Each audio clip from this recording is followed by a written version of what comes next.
মানুষটা মরে গেলে কান্নাকাটি কত বাহু বাঁধায় সংসারে, থাকতে মানুষ চেন না রে। পৃথিবীতে এই কলির মধ্যে কিছু কিছু সন্তান আছে, সবাই নয় দাদারা, ভাইরা, বোনেরা, মায়েরা, কেউ রাগ করবেন না। কলিতে কিছু কিছু সন্তান আছে যারা বড় হয়ে শয়তানে পরিণত হয়। বাবা মা বেঁচে থাকলে তাদের এক মুঠো ভাত দিতে দ্বিধাবোধ হয়, কিন্তু সেই বাবা মা মারা গেলে কত আয়োজন করে, কত রকমের মাছের মেনু হয়, মাংস হয়, কত রকমের মিষ্টির মেনু হয়, পাড়াপড়শি ডেকে নিয়ে এসে খাওয়ায়। সেই খাওয়ানোতে কাজ হবে না। ফটোর সামনে দামি দামি রসগোল্লা, দামি দামি মালা আর ধূপকাঠি দেয়।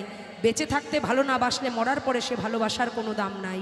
কিন্তু সেই দিন ওই ভালোবাসায় ওই রান্নাবান্না সকল কিছু হবে, যার হবে তার কিন্তু খাওয়া হবে না। তাই বলছে আমার যেদিন বিয়ে হবে দয়াল